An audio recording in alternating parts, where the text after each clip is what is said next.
Shalom bimroma, v'yaseh shalom aleinu. Shalom bimroma, v'yaseh shalom aleinu. Shalom bimroma, v'yaseh shalom aleinu. Yaseh shalom, yaseh shalom, shalom aleinu ve'al kol Yisrael. Yaseh shalom, yaseh shalom, shalom aleinu ve'al kol Yisrael. Yaseh shalom, yaseh shalom, shalom aleinu ve'al kol Yisrael. Yaseh shalom, yaseh shalom, shalom aleinu ve'al kol ha'olam.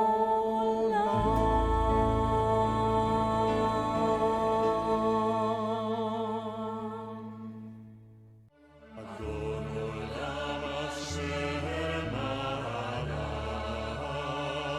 b'derech kol yetzir nivra.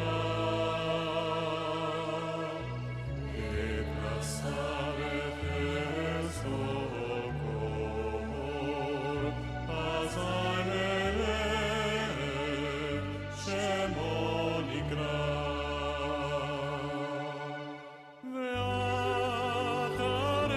ואחרי ככלות הכל לבדו ימלוך נורא.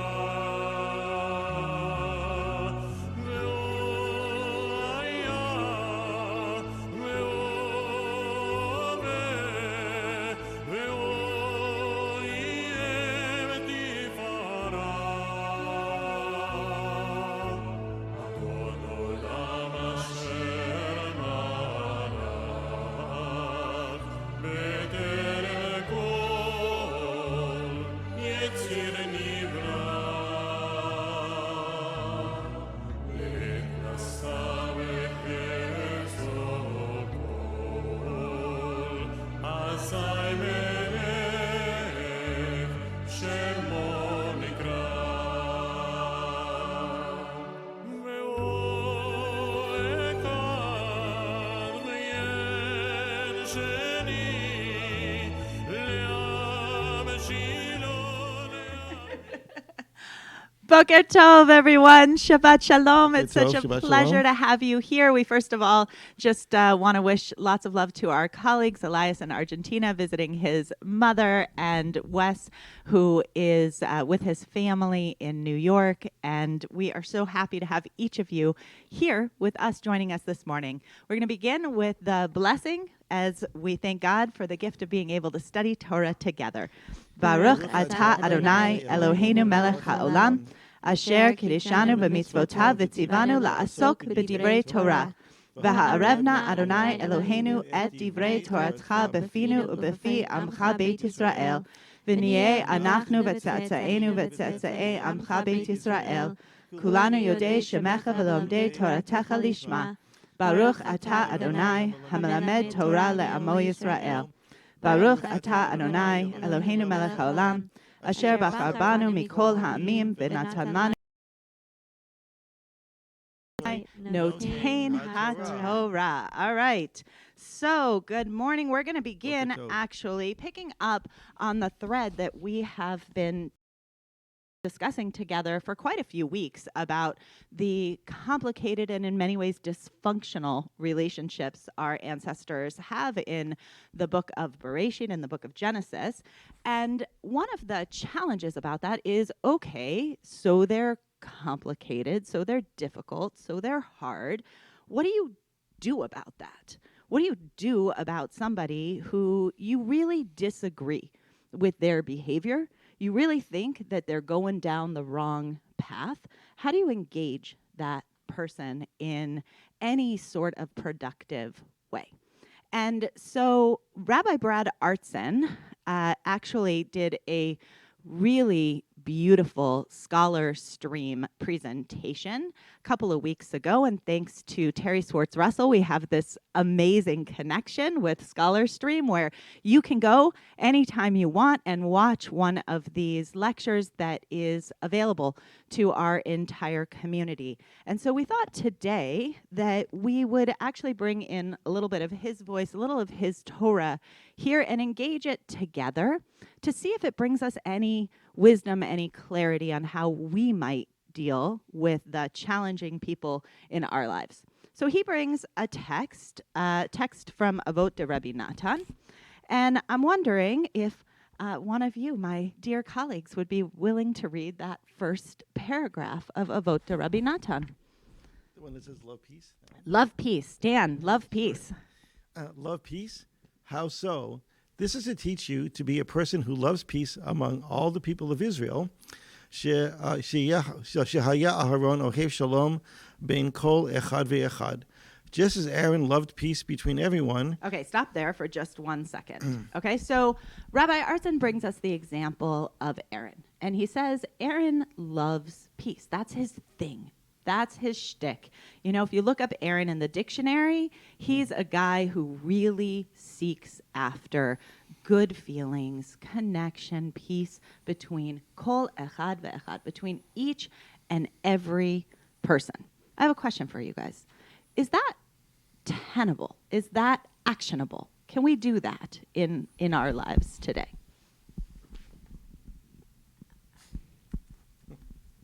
What's interesting to me is I'm not even sure it stands for Aaron. Like, he can, I think about like the golden calf incident. Like, okay, is he making peace between every single person? Not really. He actually misses a really big person in the sky, or, however you want to think about God, that there's actually, he can't even do it. Like, this is his greatest aspiration. He wants to be a peacemaker. But he doesn't, and he gets caught up in lies. I mean, there's that really intense incident with him and Miriam bashing Moses' wife. Like, he aspires to that. I think he does aspire to that, but I don't think even he reaches that level. And I love that you say that, because actually the beginning in a clip that we're not going to see of Rabbi Artson's lecture, he actually gets asked about, well, wait a minute, how can you say that Aaron is the one who loves peace and does peace? Isn't he responsible for the whole golden calf thing? And the response that Rabbi Artson gives is one of the most magnificent I've heard in my life, which is, this is midrash, people, right? Like, you can't expect that you get one answer. You're not going to get one answer. So Aaron is indeed the one who loves everyone and who holds them and who lifts them and whose highest aspiration is peace. And he's the one who gave in and kind of created the greatest sin of our people in all times and really didn't aspire to that. He's the one who himself has complicated family dynamics. And Rabbi Artson had said, the greatest thing about Midrash is that you can have one on one day and one on another, and both are true. Why didn't you hear this one on this day? Well, because today, this is the sermon you need to hear about Aaron. Maybe tomorrow we'll have another. So today, we're trying to dig in to the sermon on Aaron about peace and making relationships, and if we could imagine him as someone who can do that. I'm still stuck in this question here, Dan, about like is that a good aspiration? Like, you want everybody to be comfortable. Is that a good aspiration? I think it is. I was thinking about the word chet, that we call it sin in English, but it's really not that. It's really someone who's trying to do the best that they can. It's the archer's term, you miss the mark. And so I was thinking about that in terms of what you just said about Aharon. He tried his best, but on the other hand, like Moshe, who hits the rock, he's human. And he reaches limits. When he's talking about Miriam, it's just because that's what humans do. And there are times that you're caught.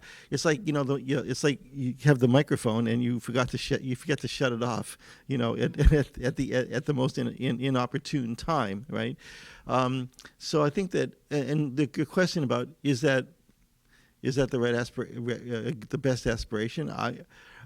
I'm torn because I try to live my life that way. But then there are times that when that comes back to bite you in a certain way. If you're trying to let everyone have peace between each other, oftentimes what ends up is that you actually fail on both ends.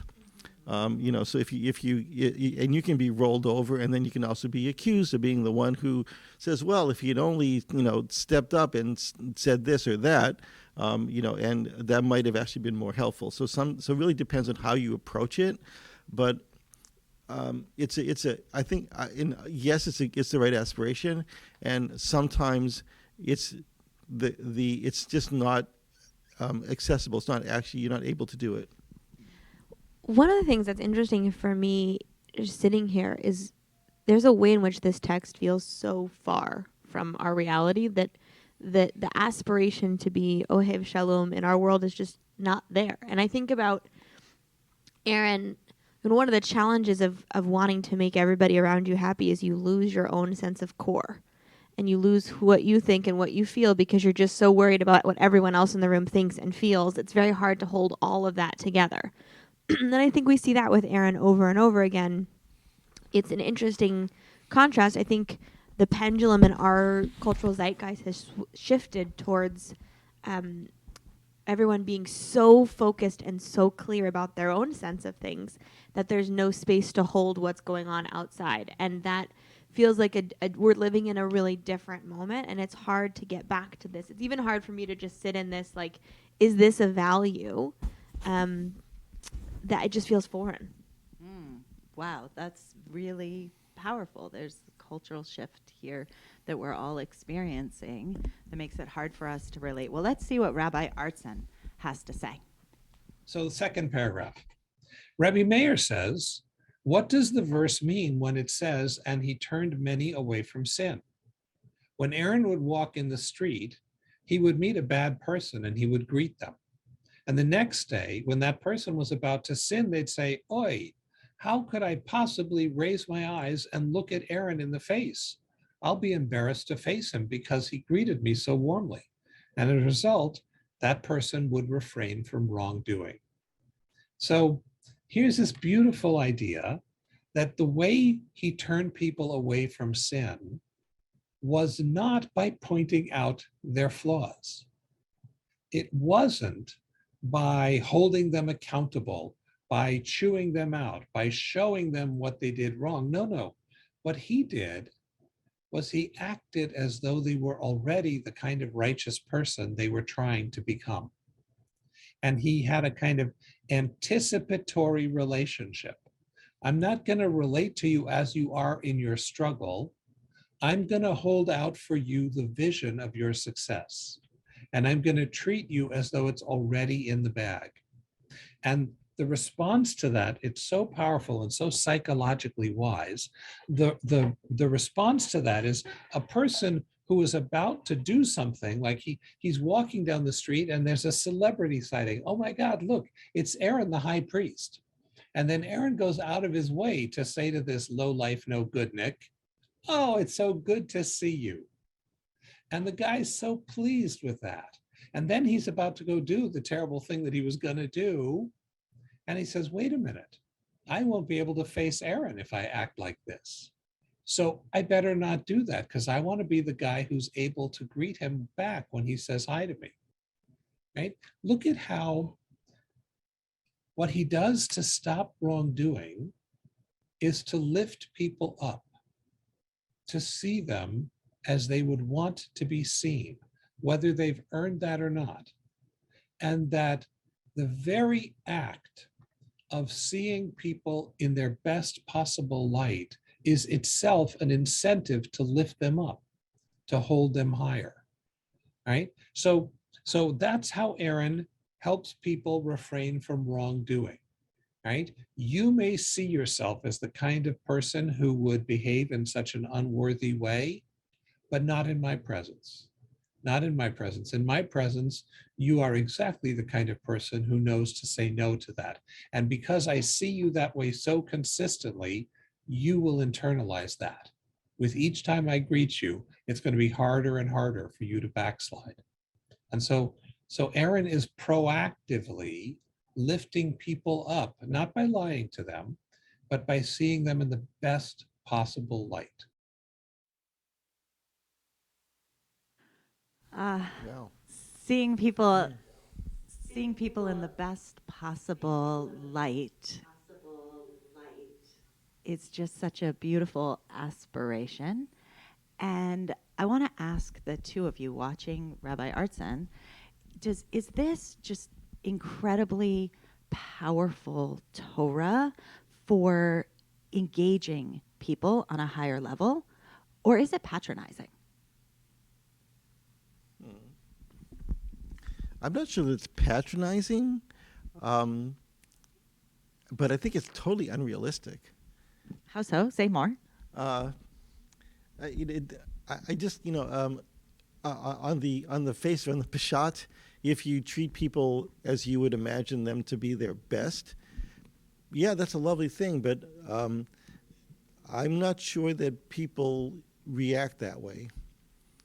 In other words, if you're the guy that's going to if you're Tony Soprano, right, and you run into this guy, and I can't imagine Tony Soprano saying, "I don't want to be embarrassed by running into Aaron the high priest," but the next scene is when he's doing the deed of offing somebody, right? I don't think he's going to change because of that.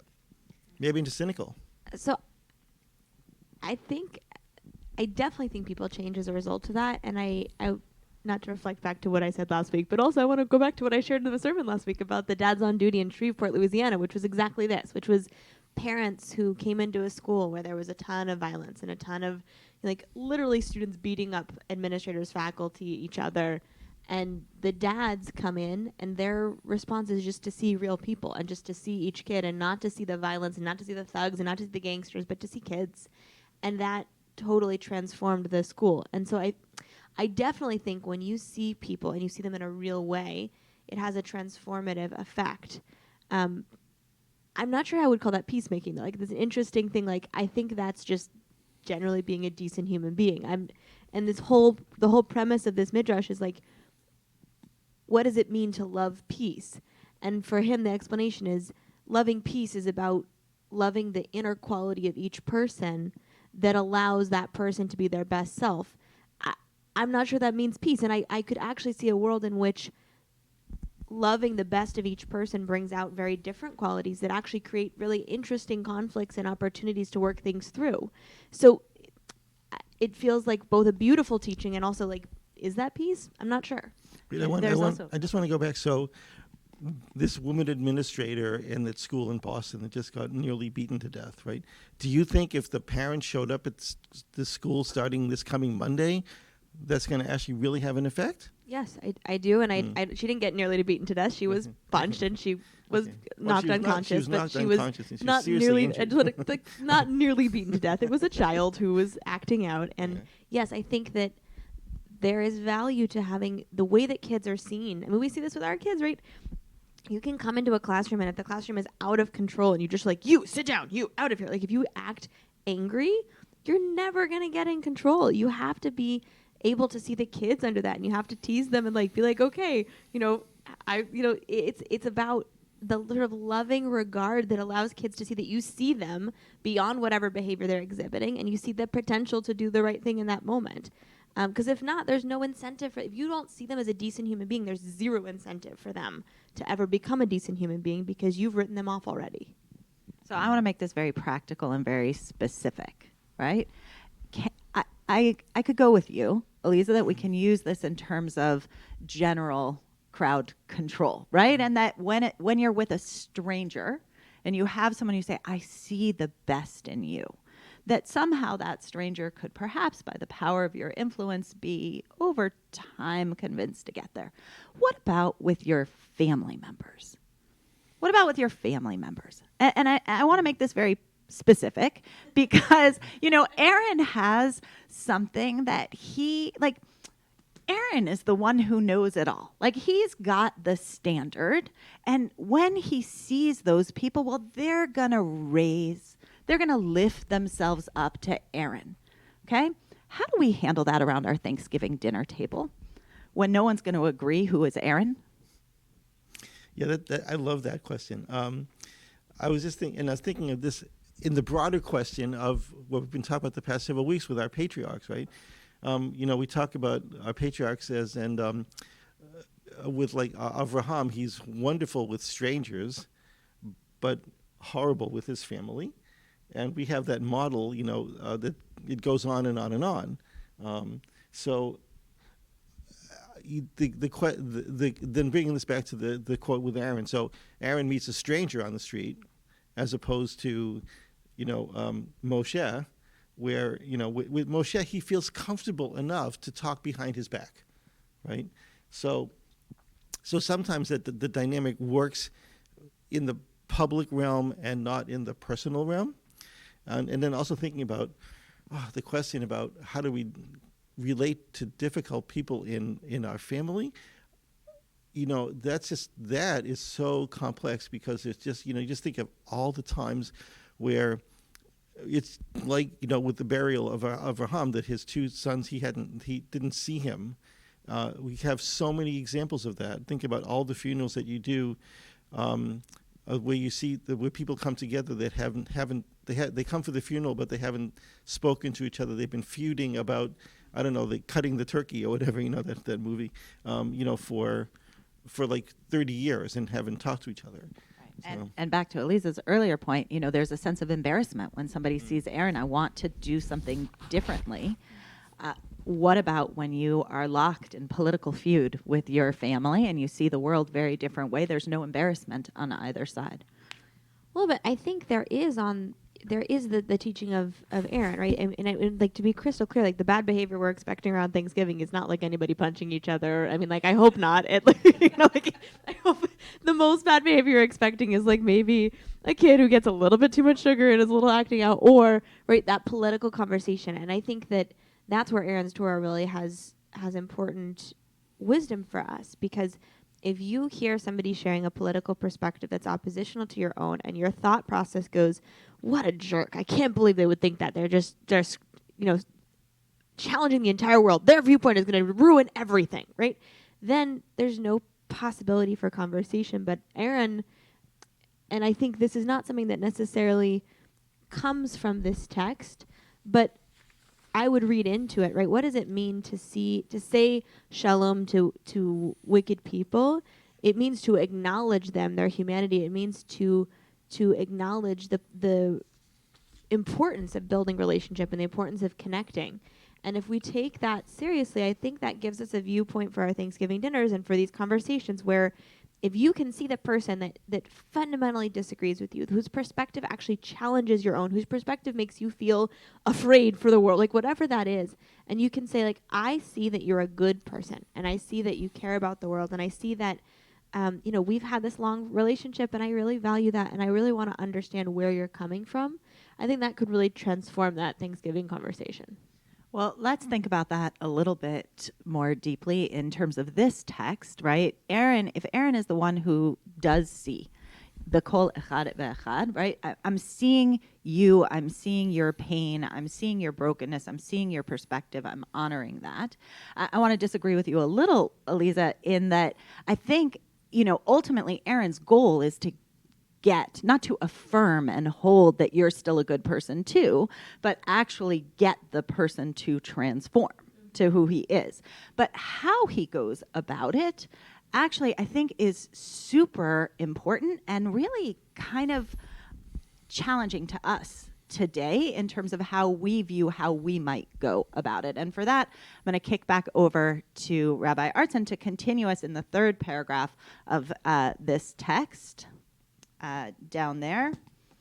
Actually, Andrew, before we do, we need to read a little piece before we get there because he's going to discuss a piece that we need to show you in the text. So, Eliza, will you read similarly? Yes. I love this one. Similarly, when two people were fighting with one another, Aaron would go and sit next to one of them and say, "My son, look at the anguish your friend is going through. His heart is ripped apart and he is tearing at his clothes. He's saying, 'How can I face my old friend? I'm so ashamed. I betrayed his trust.'" Aaron would sit with him until his rage subsided. Then Aaron would go to the other person in the fight and say, "Oh, my son, look at the anguish your friend is going through. His heart is ripped apart and he is tearing at his clothes. He is saying, 'How can I face my old friend? I am so ashamed. I betrayed his trust.'" Aaron would sit with him until his rage subsided. When the two people saw each other, they would embrace and kiss one another. And that is why it says in Numbers, "And the entire house of Israel wept for Aaron for 30 days. All right, over to Rabbi Artson to hear his interpretation. The way he brought peace was by lying, by telling people your buddy felt something that he didn't feel, right? In point of fact, his buddy was over there beating his chest because he thought that the guy you were sitting with is a jerk. But there is a notion in the rabbis that telling a falsehood for the sake of a greater good is okay. In fact, that isn't a violation of morality, that one can turn truth into idolatry, right? And if you make telling the truth, no matter what the impact that truth will cause, your highest or your only value, you do damage, right? So truth is highly valued among the rabbis. But there is a higher truth, which is the truth of reestablishing relationships, of reestablishing harmony. And the source for that higher truth is none other than God, right? When God tells Sarah that she's going to have a baby, and the woman is 90 years old at the time, her husband is 100, she laughs and says, "How am I going to possibly have a kid with my husband being so old?" And Abraham sees her laughing and says to God, "What did she say? What made her laugh?" And God lies. God said, this is in the Bible, by the way, I'm not making this up, someone else did, right?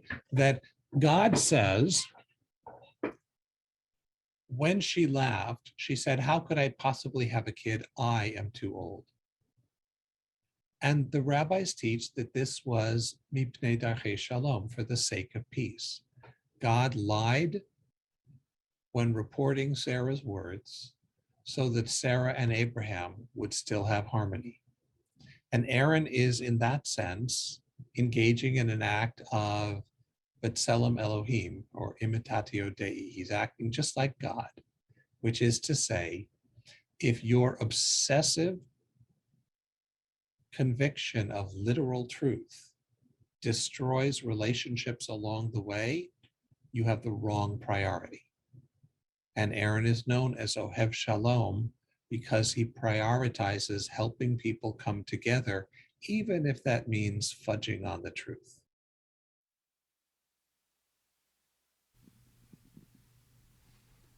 Okay. Is this Torah you can bring to your Thanksgiving dinner table? I don't think this passes.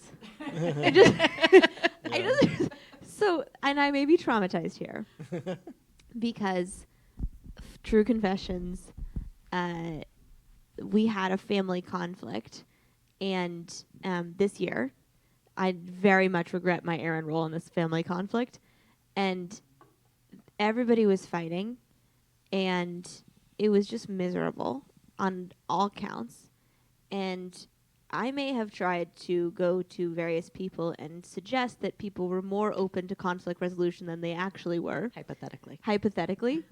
Let me just say it was disastrous. I may not be Aaron, but it never works to lie. It never works to not be truthful. And I get, okay, like, it's one thing to not be brutally honest when you don't have to be. Like, there are situations where, like, it's okay to not speak the truth, but to actively lie to people and to have their conflict resolution be based on a lie and to move people to a place that they're not ready to be in yet, I don't think that's the way towards peace. I don't think that's helpful.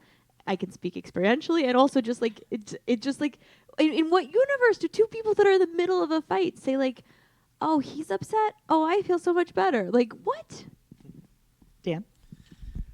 Ooh, yeah, I think I'm with Elisa on this. I'm not sure that, although I'm going to back up on that a little bit, because I've been doing a little studying of Maimonides. That's always so much fun, and he was such an Aristotelian, and of course he was he also had the idea that you have these ultimate standards. So if you have the ultimate standard of truth, then lying doesn't meet the standard. So that's not something that we should do. And did I ever teach Emma about that white lying is okay? No, right? Did I ever not tell the truth about things that I probably should have backed off and told a little white lie? No, because I guess I've always been not with Rabbi Artson on this. The idea that that there are ultimates. He makes a very interesting case, though. What is this B'Tselem Elohim? So we're saying that as part of what God gave us is the ability to do a little subterfuge for the sake of peace. Yeah, I guess that's what he's saying, and I guess there is a reality to that. Now, then we have to decide individually or as a family. What are the times that we're just not going to say anything? What are the times that we're going to speak the truth plain out and be ready to back into our corners for a fight? Or one of the times that we just say, well, and then kind of slide off a little bit and back off and maybe say something that's not exactly the truth just for the sake of peace. So again, it's like putting stuff in a jar and shaking it up and see what happens. So I'm on Team Artson here, because I think you have 4 kids. No, because I actually there's that moment, and I am thinking of Thanksgiving dinners past where somebody's saying or doing something that I am just so profoundly uncomfortable or unhappy with, and I say to them,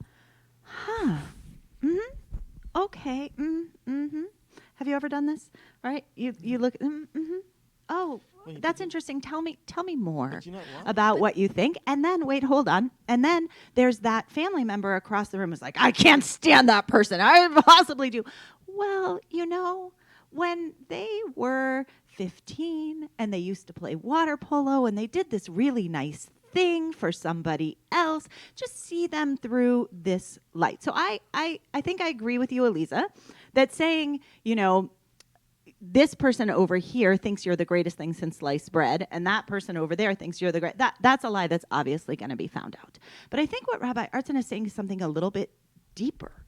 He's actually saying that when we pursue truth as our ultimate value, we wind up actually betraying the people in our lives, and that sometimes perhaps we could highlight one truth more than we highlight another. Maybe this is midrash on my part, but that it doesn't have to be the literal lie, but it could be that you could greet people and grant people the sense of seeing something in their life that you would lift up for somebody else in a relationship, and you're not going to get stuck on your truth that you're holding deeply in your encounters with other people, which doesn't leave space for them to hold their truths deeply.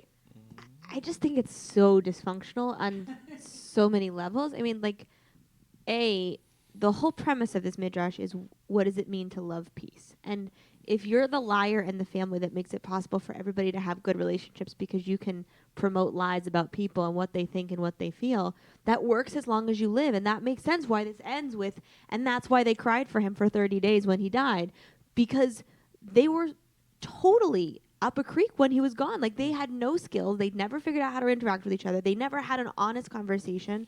Their whole understanding of each other was based on lies. And that actually sets them up for failure. So I think it's totally dysfunctional. And I think that the example at the Thanksgiving table, it's slightly different, because you would have to, I mean, I think to make this work at your Thanksgiving table, you would have to witness a fight between two people and then go to both of those people and say, like, that wasn't what they meant. This is what they meant. I can see them. And this wasn't that what they meant. I think that's, and you like work with the people to get them back together. But, this is bad. It's really, this is bad. Yeah. And when you're in a case where that was what they meant, right? But then you have to see, am I going to hold this up? So just to kind of expand his thinking here, move off the idea of a lie, right? Because I think lie trips us up because we do so value honesty, but really to say, can I see what's happening here in a broader perspective? And I think in some ways this midrash is telling us that when we hold on to, I'd rather be right than president, we back ourselves into a corner where we can't see a more global truth. And I'm going to let Rabbi Artson take that. Let's see, we're leaving out a word here. And that word, I think, is maybe part of what's going on here. You know, we have Ohev Shalom, but wasn't Aharon also known as Rodef Shalom? And that's we haven't actually even talked about what that means. Right. But maybe what Rabbi Artson just said, you know, the misrepresentation of the truth is a way to Rodef Shalom. Beautiful, Dan. Let's let Rabbi Artson take this next piece. Alternatively, why was it that the entire people, men and women, wept for Aaron for 30 days? Because Aaron would always render a decision that was absolutely true. How did he do that? He never said to the husband, "You have wronged your spouse," nor did he say to the wife, "You have wronged your spouse." Therefore, it is stated that the entire house of Israel wept for him. Moses, however, would rebuke them with harsh words. As it is stated, the sons of Israel wept for Moses. All right, so this requires a little translating, right? The difference between Moses and Aaron, says this paragraph, and the reason why everybody cried for him is that Moses made you feel bad. Moses would highlight what you did wrong, and he would chew you out for it. And we all know people for whom that's their mode of correcting other people's errors, right?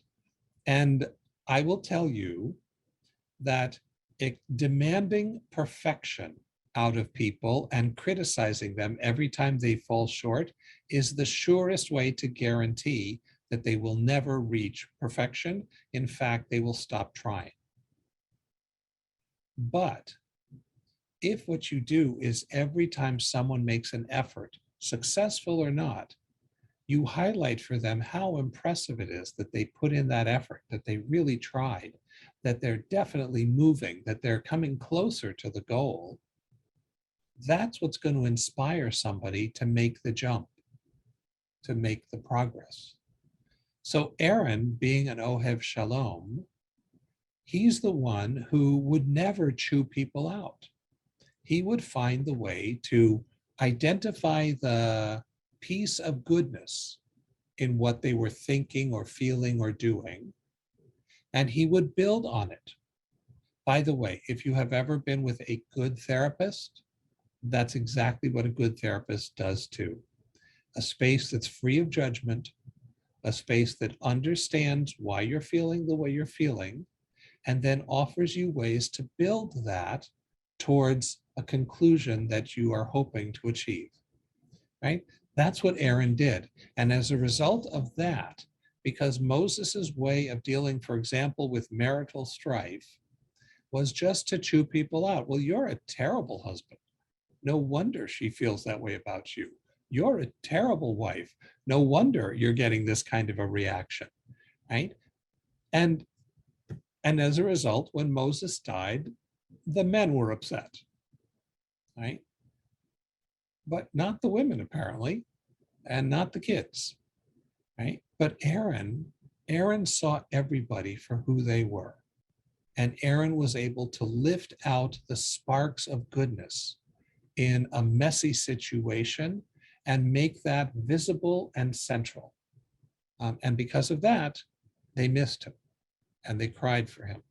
And look interestingly at what the word for it is, that Aaron gave them mipnei shedan Aharon din emet. He gave them a true judgment le'amito, a true judgment truly, which flies in the face, by the way, of our contemporary understanding. If you and I were talking about truth judged truly, we would think that honesty was at the top of that list. You have to just call it straight, right? Whatever happened, just put it out there. That's what Moses did, and everyone felt rotten, right? So apparently the rabbinic notion of judging truth truly is, what's your goal here? And what will help people get to the goal? And that's your truth, not that everyone acknowledges every fact the way you want them to. By the way, any of us who are parents know that with our children, once they get to a certain age, either we can try to force them to acknowledge the truth as we see it, or we can strengthen the relationship. But you can't do both at the same time, right? And you have to decide what's important. Is it important to help your child grow into menschlichkeit and to a sense of connection? Or is it important to get them to concede when they're wrong and you're right? Lots of luck if you choose that second path.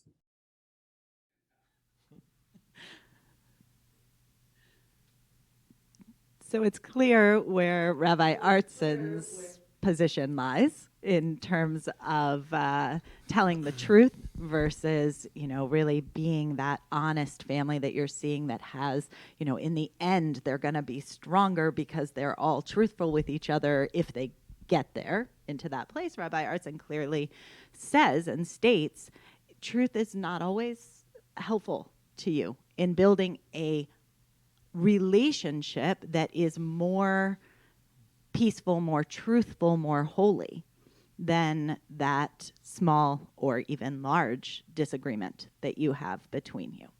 Where do you stand?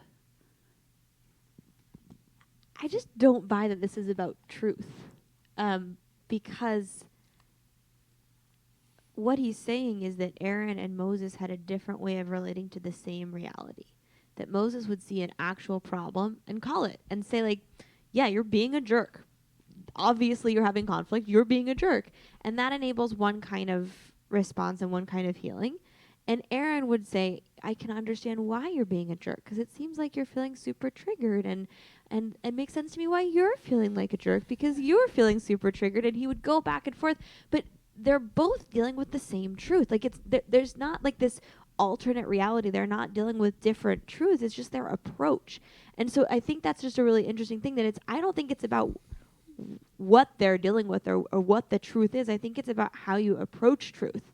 And that Aaron has a way of seeing, he just has a rosier picture than Moses does. And I think that actually both function really importantly. There's a reason that Moses can't get them out of Egypt on his own. There's also a reason that God didn't pick Aaron. Like, it's a lovely thought, but like, Aaron doesn't get them 40 years through the desert. He's a lovely, like, accompanier. He's really helpful with translating from Moses. Moses is like big picture, just get it done, and Aaron can translate. But I just don't buy that this is about truth, and I'm just really not. I'm not with the like, oh, it bothers me. Dan. I was thinking about this is like a Hillel Shammai kind of thing, where they're both trying to get at what is best, but in very different ways.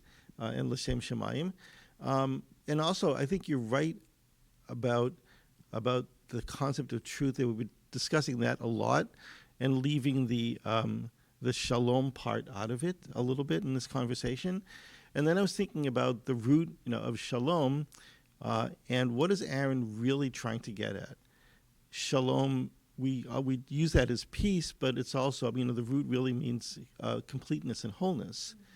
And I think there's a difference between trying to orchestrate peaceful encounters, which means which I'm taking to mean non-confrontational, as opposed to trying to create a sense of completeness for each person. And that completeness, if he's Ohev Shalom and Rodev Shalom, he's not only trying to have people have non-confrontational events, but also trying to find the moment where those confrontational things are important. The idea that in order to make a complete person, that person has to have all of that. They have to have the ability to see through, to find the truth, to find their own completeness, their sense of who they really are. And once that happens, when a person is settled and understands who they really are, their relationships with everyone else will be stronger and will be will be settled, I think. Wow, Dan, thank you. I find that this whole paradigm of Aaron is both extraordinarily helpful and extraordinarily opaque, in the sense that his first go at it is that perhaps if we're like Aaron, right, the people around us, if we see the best in others, then they will somehow rise to be their best. And I think there are some circumstances in which that works, other circumstances in which it definitely falls flat. And I think when we're dealing, the whole question of this class is dealing with complicated relationships. That's a tough one to employ, because that one puts us as the arbiter of what is good and holy, and maybe digs us in. The second one that he proposes, really that Avot Rabbi Natan proposes, perhaps actually moves us a little bit farther, which is to say that, like, maybe we could see and help others see the better piece of each other. You could say, it wasn't so bad. But Elisa, you point out there's some very significant dangers in that, right? And Dan, you point out that when you are the peacemaker, you don't always make peace in the end. Sometimes you wind up not having a strong core and being washed away with the family dynamics that overwhelm you, or with the friend dynamics that overwhelm you. Rabbi Artson at one point in his scholar stream is asked about, so what happens when somebody tries to do this and it fails? And Rabbi Artson says, well, like it works the first time, it does not work the second time. Right? You're probably not going to be able to pull this one the second time, because your friends, once they discover, or your family, once they discover that you've said this, if you haven't really convinced them as to the fundamental truth, you're not going to make much progress. And that's why I think this third one that he gives us is so critical. This third one that he gives us at the end about Moses versus Aaron, about the one who comes in and says, you suck, versus the one who is able to say, well, I think that there could be some good here. And I find that one to be the most actionable of the three options that he gives us, because that one right there at the very end gives us the opportunity to think about the model of who we want to be. Elisa, you so beautifully point out that we need Moses and we need Aaron. And so I want to ask you last thing around your Thanksgiving table. If you could bring one voice to your Thanksgiving table, would it be Moses or would it be Aaron? Not fair. I want to be Elisa. Can I be Elisa? Yeah, I like that's the best answer. Yeah. What was it? As you're trying to help the relationships around your table, you want to lay it all out? You want to tell people what they're doing wrong? Do you want to have your turkey, in your case, your meal? Yes, it is a traditional Thanksgiving meal. No, I think so. First of all, we have such an incredible blessing. We have like all these little tiny babies in our family, so there's not really a lot of thoughtful adult conversation that happens. It's a lot of just like responding to the cute, adorable babies. But I think my preferred role in family dynamics is a joyful observer who's honest and who sees everybody, and also the honest reality. I think there's a big difference when you're a loved one who like flies in for a holiday and otherwise lives far away. You get a very different family dynamic than if you're living together year round and you see each other on a regular basis and you're always together. So I'm not sure super applies, but I don't want either of their perspectives. I want somewhere in the middle. You're going to opt out. Yeah, I'm totally opting out. Okay. Yeah, and I guess similarly, I would just say I don't want one or the other. I want both, because, I mean, really, when you look at it, was it really Moshe that brought the people out, or was it Moshe and Aharon? And who led the people? Was it Moshe or Moshe and Aharon? And the answer is both. That's the best Jewish answer, both, right? And that's where I am. Okay, so I am going to ask Over your tofu. each. Pardon? Over your tofu. Over my tofurkey. What are you choosing? I'm gonna leave this actually in your hands. I think there are, of course, moments and places for Moses' voice, but this text of Avot Rabba Natan is focused on the possibility that actually we can move our relationships towards change. And so I'm going to argue that, at least at my Thanksgiving table, it's Aaron's voice that I'd like to embody. I'd like to be able to see the best in those around me. I'd like to be able to lift the conversation and help others see the best in those at the table together with them. And I'd like ultimately to get to a place where all of us, when we are judging each other, ask ourselves what the greater context is. And that's Aaron's truth, and that's the midrash for today. And complicated relationships are complicated. And I buy what Rabbi Artson is saying, that if you are relentless in your pursuit of being right in your truth, there will not be much room left for that relationship. So I invite each of you to ask that question of yourself at your Thanksgiving table. What's going to be your most helpful truth? What's going to lift your family, your connections towards peace? Wonderful to learn with you all this morning. Shabbat Shalom. Shabbat Shalom. Shabbat Shalom.